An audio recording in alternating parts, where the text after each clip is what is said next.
Hi there, Marshall Matt here. It's time for a quick review of Receiver. So Receiver, it's an interesting experience. Developed by Wolfire Games and released on the 18th of June 2012.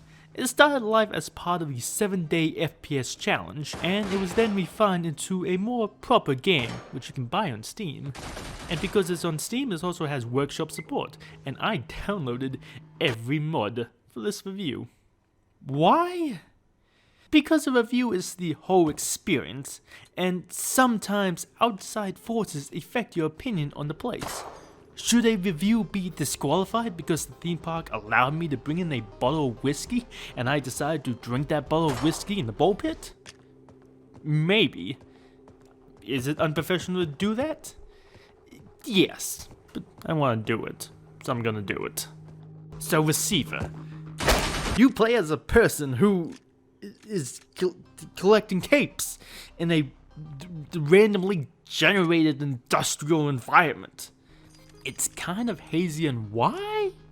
I think there's mention of like a mind kill, and I think the game itself is meant to be symbolic, and it's kind of like a Matrix thing, where it's like you as in the person who is playing this on a computer is part of the game's story, and collecting the tapes is you, as in you, the person who's watching this, is expanding your mind and seeing the truth of what's going on, and also the system, which is the game but not the game, is trying to stop you from learning via metaphorical sentry guns and hoverbots. It's confusing, and all that I was really able to gather is there are things going on and multiple realities. Also, gun safety. Please have your provided firearm operation manual ready for reference while listening to this tape. I'll be honest, it's a little bit too meta for my liking, and after a while I replaced the tapes with tapes that detail the fall of communism as seen in gay pornography. Something that distinguishes Eastern European gay porn is the number of men looking into the camera. It was rather informative. So it's an FPS, with its main unique selling point 3 years of marketing finally becoming useful, being its highly detailed guns.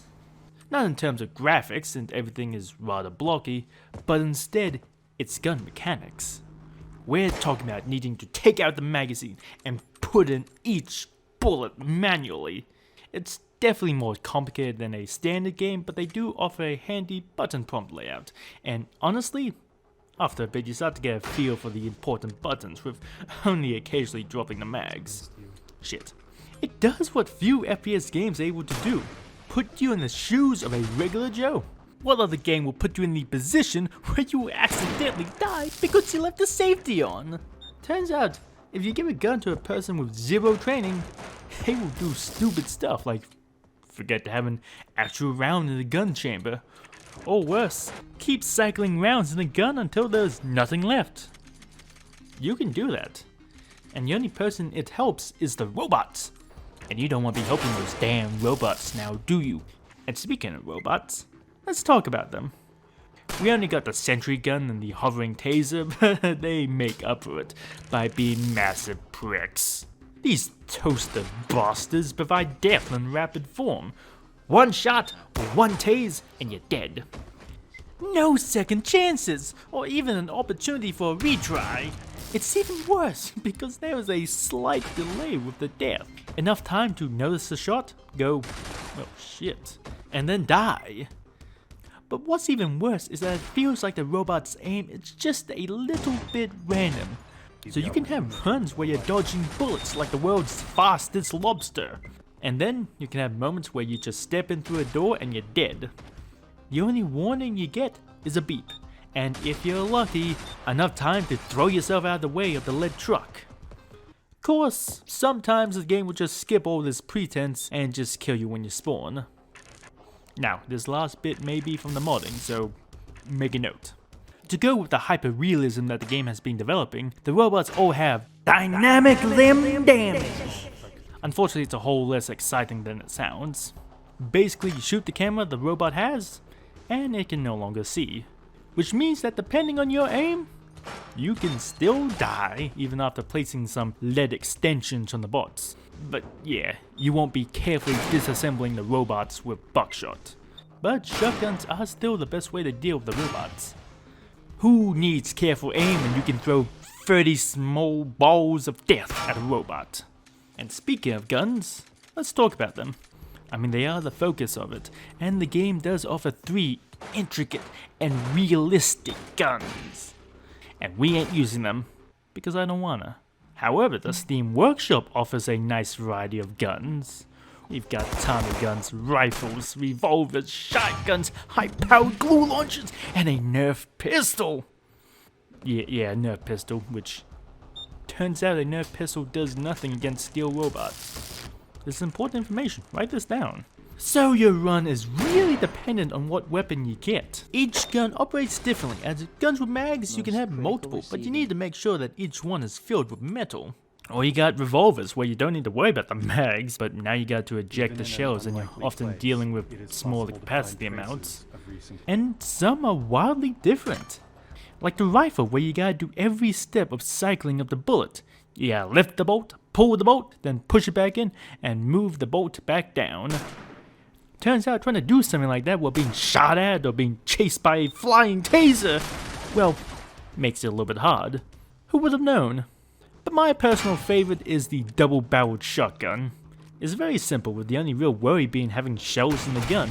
It's just a fun gun to use. And I feel like an old farmer, deep in the concrete jungle, crawling around and sniffing out them robot rats. Sneaking between the rebar and the pipe, waiting to strike in this metaphorical swamp of dead. Oh yeah, that's right. Still die in one shot. And I never seem to get more than 5 tapes. I spent so long getting tapes destroying bots, and then my run is ruined because some toaster in some random corner I didn't notice. And unlike other roguelikes, you don't get anything with deaths.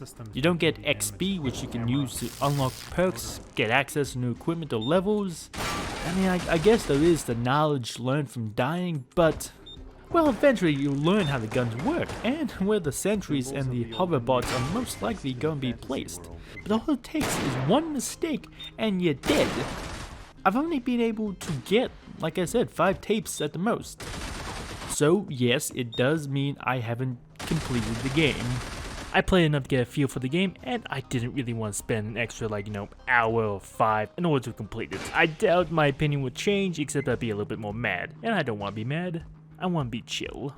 So what are my thoughts on the game? It's a frustrating game. Because you randomly spawn with a weapon, I found that sometimes I'll just die so I can respawn with the one that I want. Now, yes, this is a problem that is lessened in the base game since you only have 3 guns, and you don't have silly options like the TP gun, which turns out is also useless. But alongside that, it's frustrating as you can have a good run where you're collecting tapes, scrapping bots, and then suddenly some sentry that is like half a block away will shoot you and then you're dead. Or you'll go around a corner and then suddenly BAM! You're dead. And all it takes is one. Just one. A bullet can hit you in the shin, and it doesn't matter how much time you spend being careful, just one and you're dead. And like I said, you don't get anything from dying, it's just a reset. I've never completed this game because it's frustrating.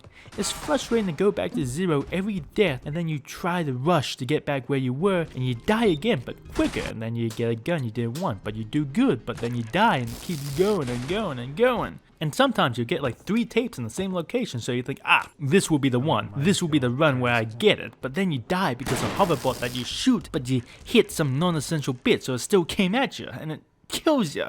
I mean, using the guns is interesting, very interesting, and the mechanics of using them alongside the lethalness of everything does make it a very tense game, and I do enjoy it. I do enjoy it, the tension, but frustration builds, and with no unlocks or benefits with dying, well, I had to stop, and I didn't finish the game before writing this review. So, one last question. Should you buy the game? I say if you have some spare cash, then go get it. Without any discount, the game is like $7.50 Australian on Steam. I think that is like $5 US. The game is a decent afternoon snack. I mean, hey, I enjoyed it. I did have fun, in small bursts of the game. And for $7.50, you're getting an interesting experience that you're not really going to get anywhere else. And who knows, you may have a better time than I did. So, I mean, it's at least worth a try. And hey, you might learn something about gay porn in Russia. And what are games but an opportunity to learn?